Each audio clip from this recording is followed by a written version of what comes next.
Spiritual. I am Jennifer Regular, co-hosting the show with Monica Henderson for MinkLife Motivation. I'm also known as the Soul Luminaire Lighting the Path. And today we have a very special guest. Karen Fullerton is here. She's a speaker, author, and energy healer. And we're just going to get together and have a very real conversation about something spiritual. What we do is we pick some kind of topic out of a list and see what it is and decide how we're incorporating that in our life, how we're integrating, and what we might find challenging about that. So we're just getting real with the spiritual. There's no jargon here. We're just having fun, and let's see where it takes us. Okay, so right before we pressed record, we did the dun da da da, and the topic of the day is study of sacred texts. So All right. right, we just never know. So that's the topic. I got goosebumps when I said it, so I feel like this is probably the right conversation at the right time, right now. And so, the study of sacred text. I'm assuming this we're going to kind of lump all of the sacred text in this conversation. So, more traditionally. Or more, I guess, mainstream sacred texts would be the Bible or the Quran or the Torah or, ancient scrolls. So we're going to have that conversation.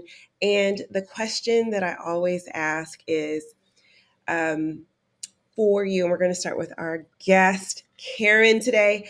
Do you use sacred texts in your spiritual practice?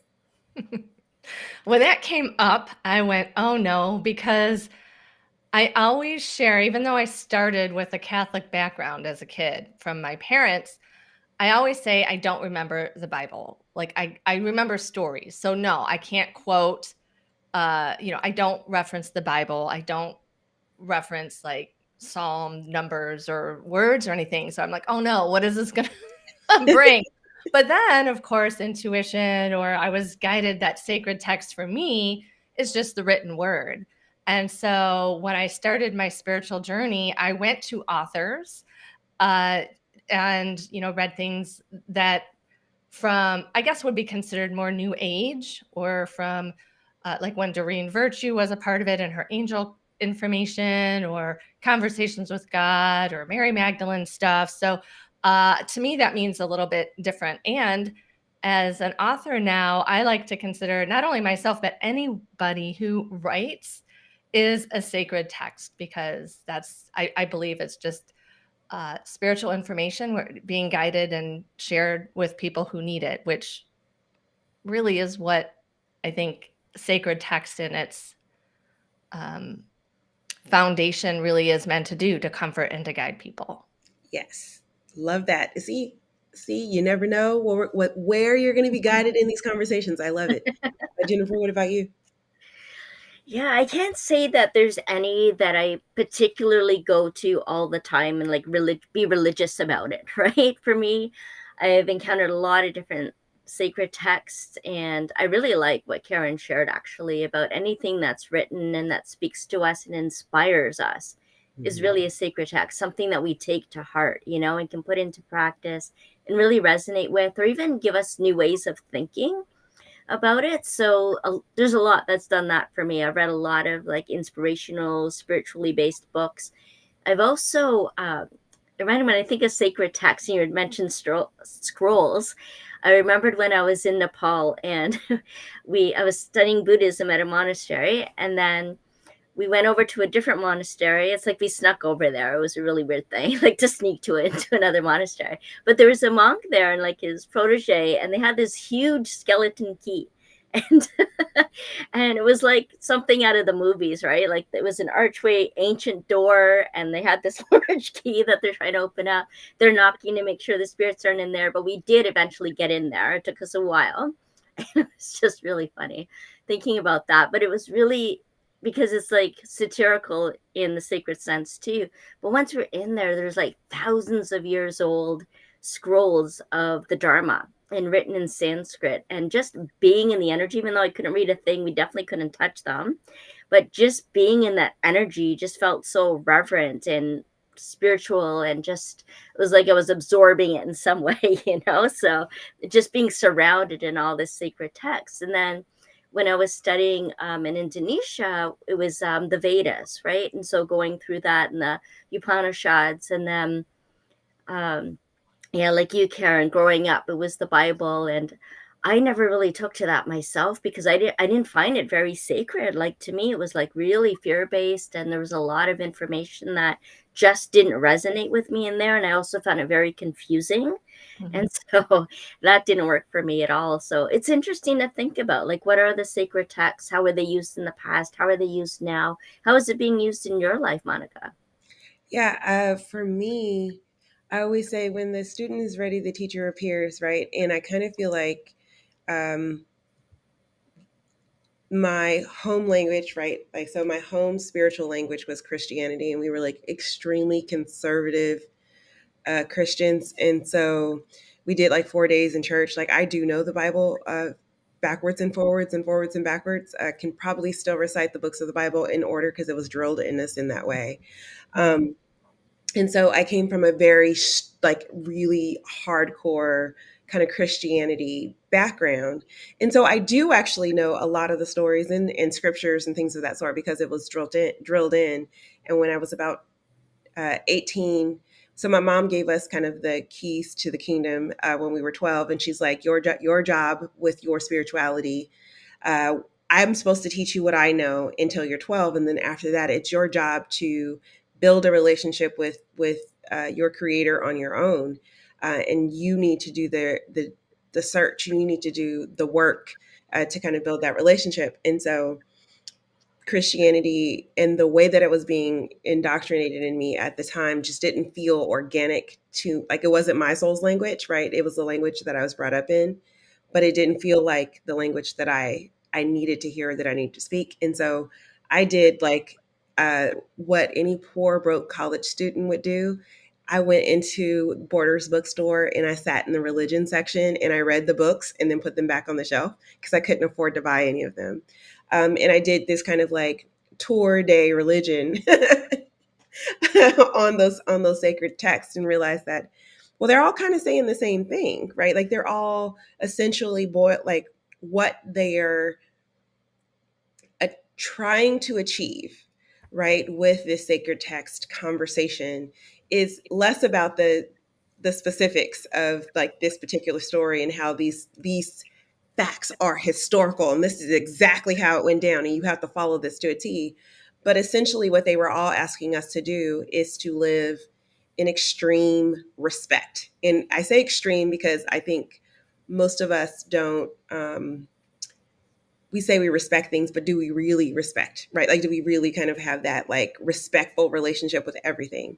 Um, and what I was hearing from all of these different texts was really about the respect of, if God is in everything, how would you treat it, right? Like, so if God is in this computer, how would I treat it? If God is in this pen, how would I treat it? If God was in the person that I'm talking to, how would I treat it? If God was in the trees, in the grass, and all of the things around us, how would you treat it? And if you can treat it with the respect and reverence and the sacred kind of bond that you have with your creator, then you would be kind of in the right place always, right? Like you'd be in the right mind frame always. And so that for a long time was like my own kind of like belief system, right? And I didn't really have any texts that spoke to that. And then when I went on a date once. I thought I was cute, and I was like, I like this guy. He's so cute. And we were talking about religion, and he was like, oh, well, I don't really subscribe to religion, but if I do subscribe to a religion, or the closest thing to a religion that I was subscribed to is this place called Agape, which I know you've had some experience with Agape. It's kind of like a new age spiritual non-denominational center. And so I went to that date, and that was when I found my soul's language, right? Which was kind of like a compilation of all of those texts.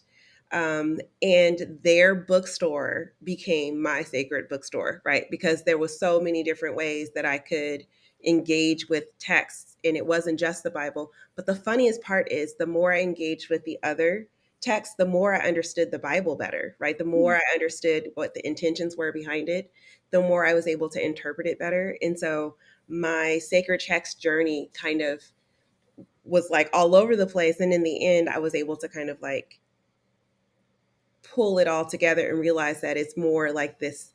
I get to be a nomad in all of these sacred texts. I get to kind of like pick up customs and languages and thought processes from all of them without having to feel like I'm beholden to any of them. And for a long time, I was saying that I'm an ambassador for God, and I just get to go to all the different countries and all the different places Yes. and kind of have this exchange and not have to feel like I need to be a citizen of that particular thought processing. So that's kind of my little like how sacred texts are a part of my spirituality. Now I find God everywhere.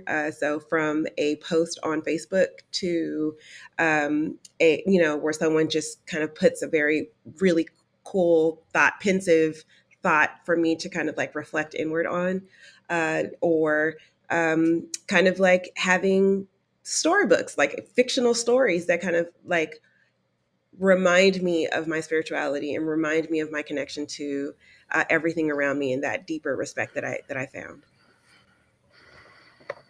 So I'd love to. Can I comment on? yes, Okay. absolutely. So there are a few things that I'll say pinged me. It's like ooh when you get excited, and just like you said, it wasn't your language. Things didn't resonate, and when we talk about the Bible, Jonathan was a little too confusing, but I really feel, and the more I go along, where we fight a lot, or you hear about, oh, you have to read this, or you have to read this. And the more I realize, like you said, there is no right or wrong, because true to the word that I use in my business, Spiral Up, we are all on a different level of that spiral. And so it's not right or wrong, it's what resonates with you and what your past is, and when you're ready to go out and find your own, because not everything is portrayed. Just because it's in writing doesn't mean it's exactly how it happened, right? Yeah. We're human. And I've been told, even don't remember where I heard this, but it makes sense in here, that even the 10 commandments from Moses were watered down because it had to resonate with the people of the time. It couldn't be what the highest frequency elevation of God's message. It had to be brought to the level of consciousness of Yeah. humanity at that time.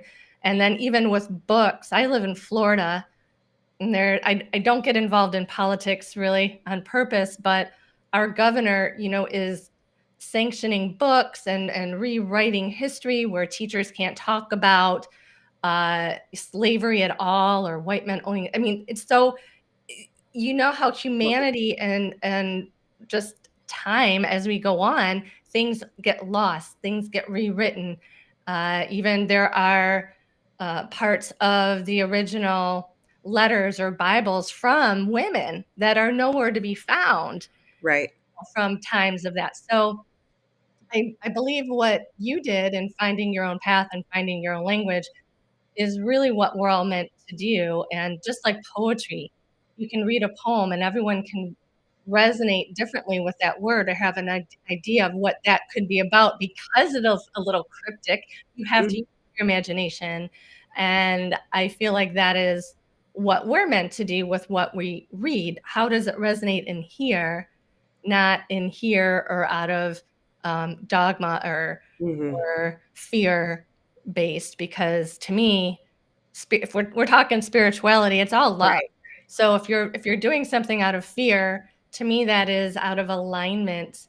You have to find your way back into the love, into the spirituality. And if you have fear based reasons you're reading something or doing um, something based on a sacred text, I would invite curiosity with that. Mhm. That's just me. That's what I did. So I just wanted to share that. So hopefully readers, readers, um, I don't know, might get some comfort out of that. Yeah, yeah, I do think the point the po- I I've said on many episodes of this so far, the point of spirituality is not for you to be some God walking on earth, but it's more for us to be able to know what to do when we have to cope with life happening, right? Like know how to move forward and to keep going and to be encouraged and to stay in it when life is lifing, when life is actually happening, right? And life is really easy when it's going well, right? When you have everything you need to eat, when all your bills are paid, when everybody in your life is happy and content and you're able to engage with them and you're happy and content. Super easy, right? It's the hard part is when we are challenged by like the circumstances of our life, and we need to get back to that place of hope or joy, or I always say the undercurrent of joy, when we need to really tap back into that. And I feel like because of the religiosity of everything, right? And I think I just made up that word. I don't know if it's a word or not, but that I whole would like write that down. religious, right? The religiousness of it all. It's less about kind of like why I am, what is the purpose of me learning this, and what is the purpose of me practicing this, right? The spiritual practice is so that I can cope with the emotions that are going to come with life. And that is kind of like what it distills down to, which is why if you can find inspiration in something that isn't necessarily a religious text, right, but an inspiration to keep moving forward, or an inspiration to move past this moment, this temporary feeling that you have at the moment, then that thing does become a spiritual text. Jennifer, now that you're stationary, did you want to chime in?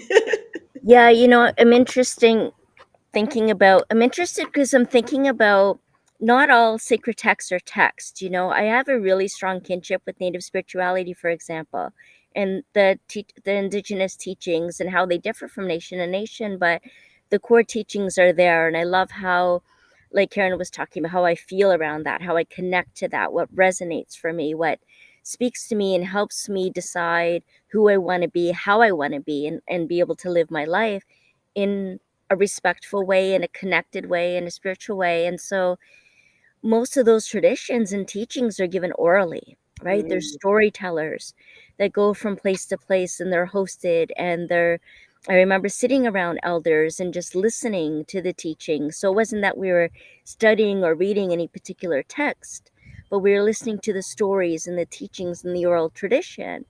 And then there's a lot of ceremony that goes on as well. And so the study, like there's like this unwritten teachings or rules or guidelines for being in the world and connecting with it that aren't necessarily written. They're practiced or they're shared in stories. And so I find that really fascinating too, that there's different ways of the spiritual or sacred teachings are passed on, with each other. And I think in the storyteller sense, that I love, that idea of sitting around. I didn't really grow up with grandparents or elders where I got to sit around and listen to stories, about even our own ancestry and what the beliefs were, and how they grew up. And so I love the story times, and I love the analogies and the metaphors and the connection, because we're all sitting there together in circle, and it's intergenerational. And I find that a really sacred time to be able to do that or participate in ceremony and practice those ways of being. So yeah, I find that really interesting. The topic just spurs all of these ideas and memories and experiences. And yeah, so there's different ways of incorporating those teachings in our life, I think. yeah. And you spoke on storytelling, which is exactly how I remember the Bible, to go back to how we started. Mm. I remember stories just like Jesus, would be a storyteller. And I pull that into what I do now as a speaker. I will admit, I also am a teacher in higher education, and I had a business background in March. So I'm very type A factual on one side, but when I'm speaking and connecting with people, and writing is stories that connect with people. It's always the stories because you feel it. And so I so align with you with that, Jennifer, is that storytelling is, and listening to stories, you can remember things better and you can pull it into your own life better. I love that. Yeah, yeah. One of the stories that I use a lot in my kind of consulting and supporting entrepreneurs um, is the story where I forget who the character is at the moment, at this very second, I can't remember his name, where he had to sacrifice his son, right? And so he had to like walk him to this cliff and he had to lay his son down on the altar. And he went up to actually do the sacrifice, but like really pained by it, like extremely pained by the fact that he had to walk his his child to this sacrifice, and he goes up to sacrifice it, and right at that moment the lamb comes out of the bush and he doesn't have to sacrifice his son. He can now sacrifice this lamb, and life is great. And that's a really crappy story, right? Like, as is, like, why would you like encourage murder of your child? Like, why would this be the thing? But what I love about that is that storytelling can actually help me explain to someone, like, listen, sometimes what you have to do is really hard and it feels like you're cutting your nose off for your face, right? Especially as an entrepreneur, there's a lot of things we have to do, like not quit our job, but like not quit the business that we're building to just go get a job and feel the security. Sometimes we have to walk right up to the edge of danger where we feel like we're going to lose everything, and almost always the universe meets us right there at that moment, right? And it just so happens that a client comes through at that time, or, you know, your needs are satisfied in some miraculous way. But the only way you were ever going to get there is if you went right up to the altar, if you went right up to that very point in which you have been fearful of and scared of and like running from, to actually see or receive that need that you had. And so even now still use some of those stories uh, as beautiful illustrations, not necessarily as literal interpretations of what was happening at the time. Well, that sacrifice to me is surrender Mm-hmm. in newer times, and really surrendering our control.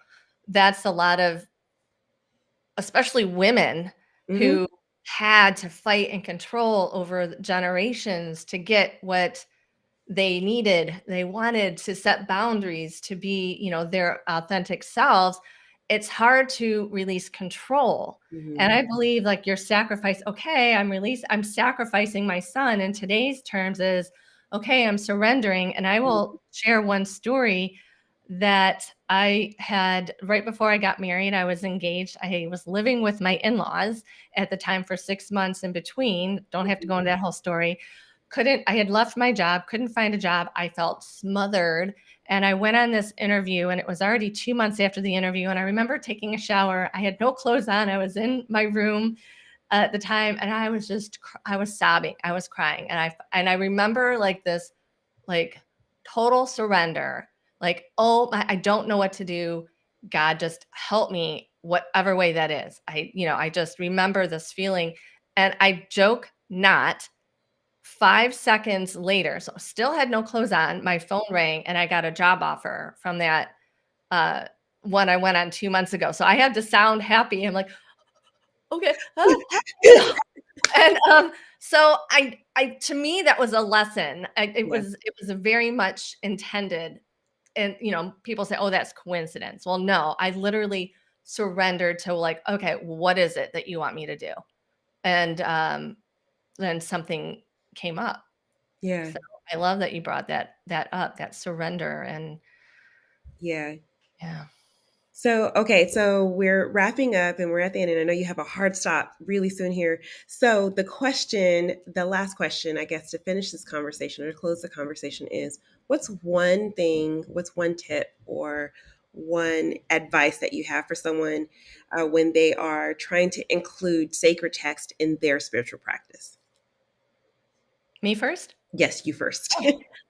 Again, so whatever text into your practice, we read to increase our knowledge and increase our thinking to connect to spirituality. So the tip, I also use one word, is integration. Remember to integrate your mind, your thinking, your education with everything else, not just spiritual, your emotions, your body, and spiritual. That it needs to integrate. So as you read something, check in. How does that make me feel? Do I feel closer to the divine or my beliefs?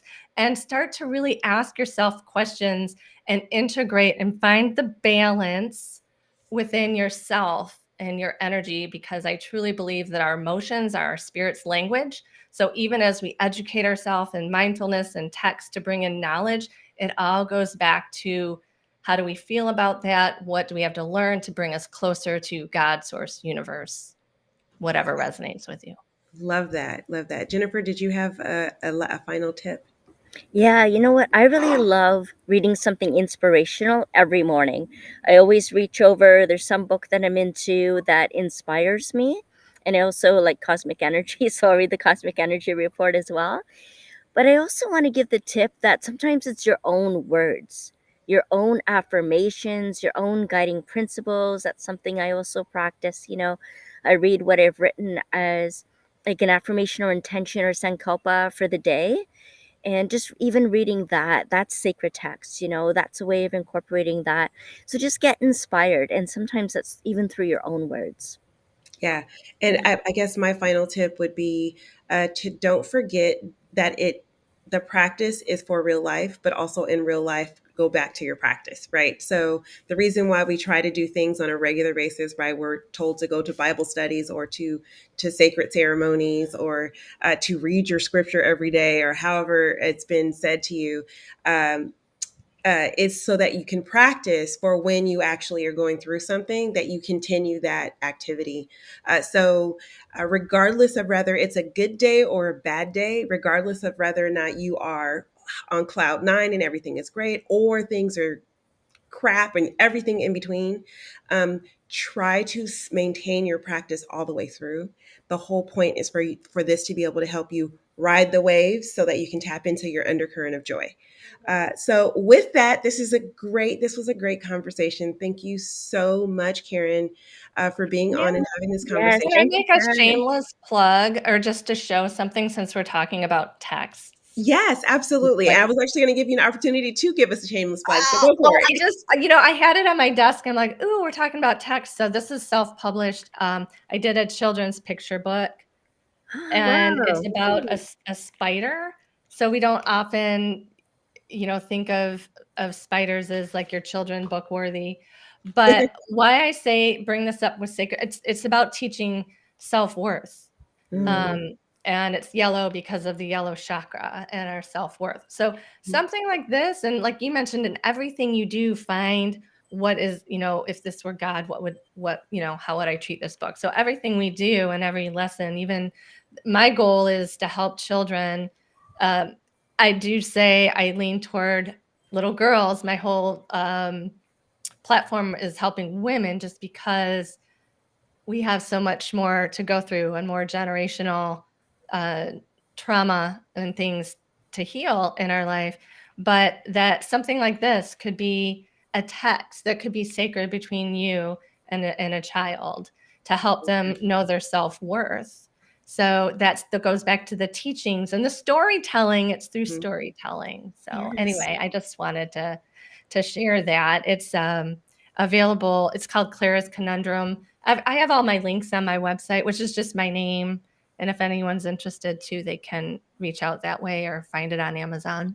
But Yeah. Yes, I Well, love it, Karen. we will Thank you add for all doing of that. those links in the show notes so that people thank can access it. This has been a fantastic conversation, right, Jennifer? Is there anything else that we you. need to say? I always just say free your spirit to direct the life that you're meant to live. Love that. Well, with Thank that, you so much for allowing me to be a guest. This was no, wonderful. no problem. This has been Getting Real with the Spiritual. And don't forget, if you love this and you want to do our meetup, we will be accompanying this every Friday at 1 p.m. Pacific time, a meetup where we can actually talk about what you did that week and exchange ideas so that we can continue to keep it real in our spirituality. With that, this has been our show. We'll see you next time. Bye.